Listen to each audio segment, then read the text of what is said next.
इथं मी शाळेत आलेलो आहे देगेज गावाच्या. ते अवस्था तर खूपच खराब आहे सर. आता सर तुम्ही मला सांगितलं पाहिजे ना, शिक्षण अधिकारी तुम्ही आहे का मी आहे? अच्छा गट, अच्छा अच्छा हा.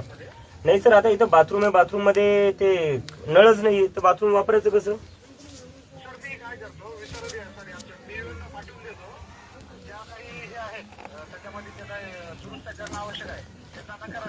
हे बघा सर, मी एक गोष्ट सांगतोय, जे कोणी अधिकारी असतील त्यांना इथं पाठवा, गावकऱ्यांसोबत बसवा, जे जे सुधार गावकरी म्हणतील ते झाले पाहिजे.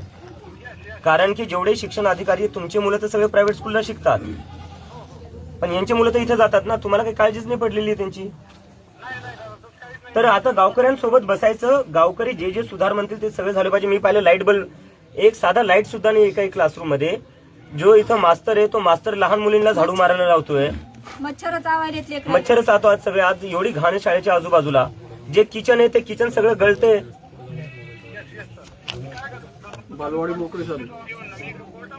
नाही ते ठीक आहे, ठीक आहे, आज असू द्या, पण 10 दिवसात सर ह्या सगळ्या गोष्टी नीट झाल्या पाहिजे. नाही तर गावकऱ्यांचं म्हणणे की ते आंदोलनाला बसतील, आणि ते जर बसले तर मी त्यांच्यासोबत बसेल सर. गरज नाही पडणार ना? तर काही करून गावकऱ्यांसोबत तुम्ही बसा. या गावकऱ्यांच्या मुलांचा भविष्याचा प्रश्न आहे सर, यांचं तुम्हाला ऐकावंच लागेल. तुम्हाला ऐकावं लागेल, पण गावकरी जे जे सुधार म्हणतील ते सगळं ऐकावं लागेल. सर मला बोलायला नका लावू सर तुम्ही. मी जाऊन पाहिली आहे शाळा. तुमच्या बाथरूम मध्ये नळच नाही तर काय सुधार केलेला आहे सांगा बरं, जे जे म्हणले ते.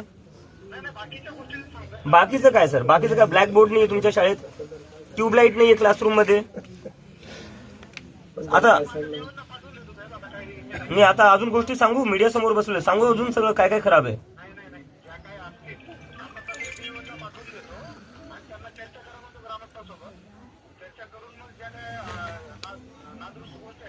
आणि त्याच्यावर सर लगेच काम सुरू झालं पाहिजे सर.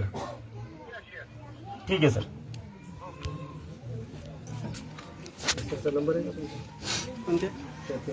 तर आता आपण यांना 10 दिवस देऊ. 10 दिवसाच्या आत यांनी काम सुरू केलं पाहिजे. जर काम सुरू नाही झालं